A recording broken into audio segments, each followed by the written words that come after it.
तो दोस्तों, गोल्फ खेलने के बारे में आपका क्या ख्याल है?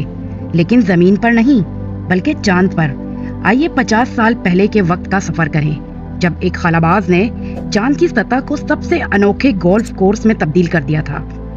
कोई भी गोल्फर आपको बताएगा कि रेत के ट्रैप से बचना कितना मुश्किल है, लेकिन नासा के एक खलाबाज एलन शेपर्ड ने अपोलो 14 मिशन के दौरान इंतहाई बारीक पाउडर की तरह महसूस होने वाली एक सतह के साथ डील किया।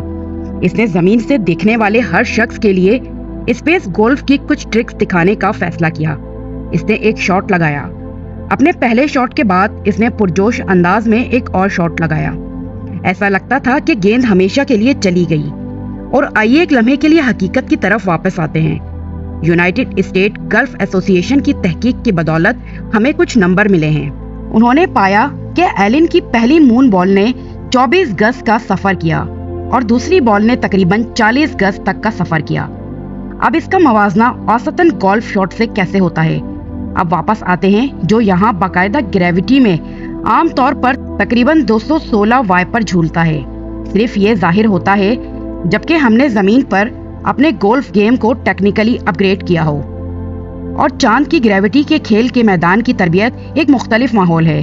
मून गोल्फ इतना आसान नहीं है जितना आपको लगता है कि इसका क्लब आपके मकामी स्पोर्ट स्टोर से नहीं था। ये एक आर्जी चांद का नमूना जमा करने वाला था, जिसके साथ क्लब का दिमाग चिपका हुआ था। और इसमें ये इजाफा होता है कि इसने जिस बड़े खलाई सूट का तस्वुर किया था, वो एक ऐसा लिबास पहनकर झूलने की कोशिश कर रहा था जो कि गत्ते की तरह सख्त है।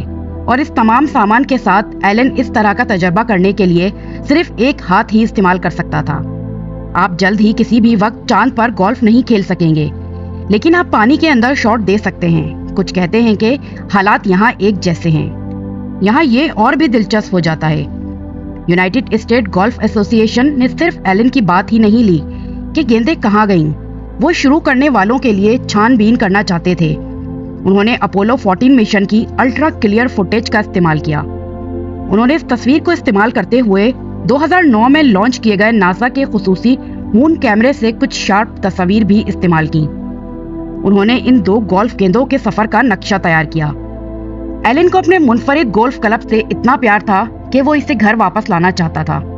आपने देखा होगा कि इन दिनों खलाबाज मून रॉक्स के लिए जगह बनाने के लिए गैर जरूरी चीजें पीछे छोड़ देते थे, लेकिन ये क्लब नहीं।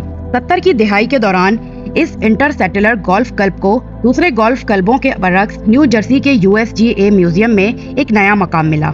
इसमें एक ट्विस्ट था जिसे एल्युमिनियम और टेफ्लॉन से तैयार किया गया था। इसे मून लैंडर की तंग जगहों के अंदर आसानी से फोल्ड करने और फिट करने के लिए बनाया गया था कि 1970 के गोल्फ लीजेंड बॉब हॉप ने इस पूरे मून गोल्फ आइडिया को कैसे अच्छी तरह से पॉपअप किया। होप की गोल्फ के लिए मोहब्बत से मुतासिर होकर शेफर्ड के दिमाग में एक आइडिया आया। अपने मून गोल्फ क्लब ख्वाब को हकीकत में बदलने के लिए इसने एक गोल्फ प्रोफेशनल और नासा के टेक माहिर के साथ मिलकर एक ऐसा क्लब तैयार किया जो नासा के सख्त हिफाजती उसूलों पर पूरा उतरता था। लेकिन एलन नहीं चाहते थे कि ये महज एक हैरत अंगेज स्टंट बन जाए। याद रहे कि चांद के सफर के लिए बहुत सख्त प्रोटोकॉल की जरूरत थी। वो सिर्फ तफरीही तौर पर वहाँ पिकनिक नहीं मना सकते थे, जिसके बारे में आप जानते हैं। लिहाजा एलन ने यकीनी बनाया कि नासा के हुक्काम ने गोल्फ के इस फौरी खेल से इत्तेफाक किया। वो इब्तिदाई तौर पर शकूक व शुबहात का शिकार थे, लेकिन आखिरकार एलन की पुरजोश तरीके से अपना मंसूबा पेश करने के बाद इसने ग्रीन सिग्नल दे दिया और इसने ये वादा भी किया कि वो खेल शुरू कर देगा अगर इस मिशन पर सब कुछ आसानी से चलता रहा तो। एलन को एक चैंपियन की तरह तैयार किया गया।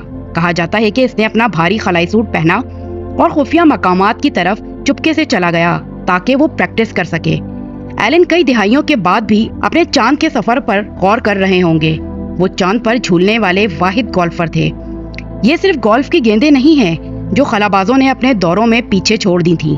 दरअसल 1969 और 1972 के दरमियान चांद पर बहुत सी चीजें रह गई थीं। जब भी आप चांद पर निगाह डालेंगे तो वहाँ एक खूबसूरत खानदानी तस्वीर, कुछ बड़े साइंस गैजेट्स, एक छोटा सा मुजस्मा, इंसानी फुजले के थैलों का एक ढेर और कुछ अमरीकी झंडों को सालों गुजर चुके हैं। टेक्निकली तौर पर वो अशिया अब भी वहाँ लटक रही हैं और उन्होंने शायद बेहतर दिन देखे होंगे, क्योंकि चांद पर सख्त हालात की वजह से कुछ अशिया वहाँ छोड़नी पड़ी जो खलाबाजों के दिल में एक खास मकाम रखती हैं। लेकिन कुछ चीजें पीछे छोड़ने का मतलब भी था कि चांद से लिए गए नमूने साथ ला सकें, जिसके बारे में आप जानते हैं कि कैसा महसूस होता है जब आपको तहाइफ के लिए अपने सूटकेस में जगह बनाने की जरूरत होती है जब आप छुट्टी खत्म कर रहे होते हैं। तो क्या नासा के पास इन चीजों की मुकम्मल लिस्ट है जो उन्होंने चांद पर छोड़ी थी? हकीकत में एक टीम ने कुछ चीजों का रिकॉर्ड बनाने की कोशिश की और अपोलो 11 की लिस्ट हैरतअंगेज तौर पर 106 तक पहुंच गई है। सिर्फ मिशन और इसमें नील आर्मस्ट्रॉन्ग और बुज एल्ड्रिन के मशहूर फुटप्रिंट को शुमार नहीं किया जा रहा है। हर लैंडिंग साइट पर सबसे बड़ी चीजें ज्यादातर साइंसी चीजें थीं, जैसे इनके लूनर मॉड्यूल के टुकड़े और चांद का गहराई में मुताला करने के तजर्बात। फिर कुछ खूबसूरत टोकन थे, जैसे अपोलो 11 की तख्ती और दुनिया भर के रहनुमाओं के पैगामात के साथ एक खुसूसी डिस्क। कुछ का कहना है कि खलाबाजों ने कुछ बहादुर खलाबाजों को याद रखने के लिए तमगे भी लिए और यहाँ तक कि उन्होंने गोल्ड ऑलिव ब्रांच भी छोड़ दी, जो अमन की कदीम अलामत है। बाद के चांद के मिशन में कुछ ज्यादा ही मजा आया, जैसा कि एलन शेपर्ड ने अपने गोल्फ गेम में किया। लेकिन सबसे हार्ट वार्मिंग लम्हे का अवार्ड चार्ली ड्यूक को जाता है, जिसने अपोलो 16 मिशन के दौरान अपने खानदान की एक तस्वीर वहाँ छोड़ी थी। ऐसा लगता है जैसे वो चाहते थे कि वो एडवेंचर का हिस्सा बने। हालांकि इन तस्वीर की एज शायद ठीक नहीं थी। चांद के सूरज की तापकारी के ज्यादा नुमाइश की वजह से हमारे सैटेलाइट पर वहाँ एक आर्ट म्यूजियम भी हो सकता है। ये छोटा सा आर्ट पीस है जिसे मून म्यूजियम कहते हैं। यह आपके नाखून के साइज की एक सेरामिक चिप है और इसे फॉरेस्ट मेयर नामी एक आर्टिस्ट ने तैयार किया था। ये छोटी सी चीज 6 बासलाहियत लोगों के छोटे फनपारों की नुमाइश करती है। इनमें से मशहूर एंडी वॉरहॉल भी हैं, वही फनकार जो अपने मशहूर सॉपकिन और मशहूर शख्सियात के लिए जाना जाता है। पोर्ट्रेट फॉरेस्ट मेयर ने कहा कि वो चाहते हैं कि इनका मिनी म्यूजियम चांद पर हो, लेकिन इसमें एक मसला था। नासा के एहलकार इस ख्याल के साथ बिल्कुल नहीं थे। ताहम मेयर्स ने प्रेस के साथ शेयर किया कि इसने यह आर्ट चिप अपोलो 12 मिशन पर काम करने वाले एक इंजीनियर के हवाले की है। मेयर्स के मुताबिक इस इंजीनियर ने मिनी मून म्यूजियम को चांद के लूनर लैंडर की एक टांग पर चुपके से अटका दिया था। हालांकि नासा ने इस बात की कभी तस्दीक नहीं की। इस कहानी से आप हैरान होंगे कि उन्होंने ये सब चीजें क्यों छोड़ी हैं। बाज़ औक़ात ये सिर्फ बयान देने के लिए होता था और बाज़ औक़ात ये खालिसतन अमली होता था। मिसाल के तौर पर एक मौके पर यह जिक्र किया गया था कि अपोलो 11 मिशन के दौरान खलाबाजों को एक फैसला करने की जरूरत थी। जल्दी से अंदाजा लगाएं कि इनके घर वापसी के लिए क्या जरूरी था। उन्होंने चीजों को फेंक कर जगह बनाई जिनकी इन्हें मजीद जरूरत नहीं थी।